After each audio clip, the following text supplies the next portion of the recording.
Well, good afternoon. It's good to be here and meet with you folks. It's always a pleasure to be here.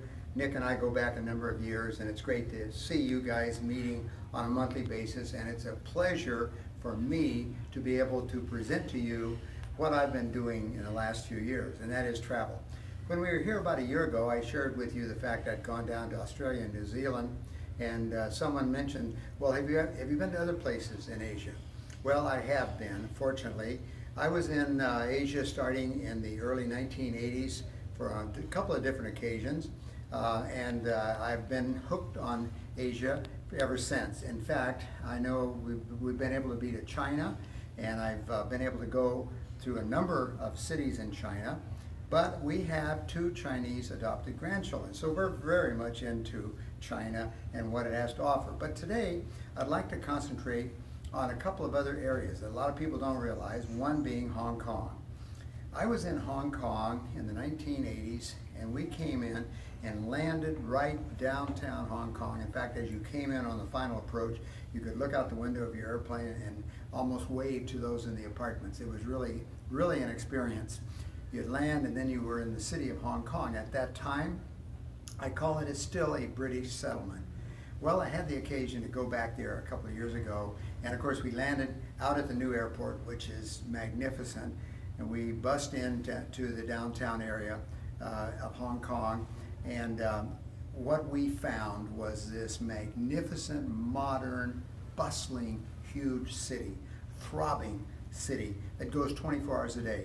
They say some cities never turn the lights off. Hong Kong is that way. They never turn the lights off.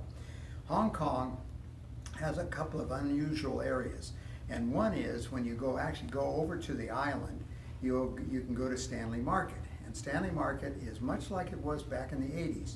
We would kind of call it a modified flea market, if you will. You can buy everything you want. You can buy shirts, you can buy shoes, you can buy clothes, you can buy all kinds of things that you would want, and every imaginable brand is there. Now, of course, they say there's some knockoffs and so forth. Yes, there will be. But the point is, Stanley Market is such a neat place to go to. And to get there, you go on this 2-lane road on a double-decker bus, and you ride through the trees, and you want to duck when you're in there because it seems like the trees are coming into you. So when you go to Hong Kong, you've got to see Stanley Market. You also will be able to go out around Aberdeen where they have the harbors, and that's where the Vietnam refugees came in their ships and during the Vietnam War. Well, Hong Kong, and that's just a brief synopsis, we'll go into that in more detail in a minute.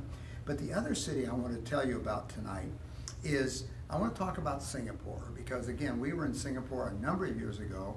What we found in Singapore was this very staid British community. It was really a very impressive community, but it is nothing like it is today. It's grown over these last 15 years. It is the largest port now in that whole part of the world, Indonesia, and so much traffic comes through there.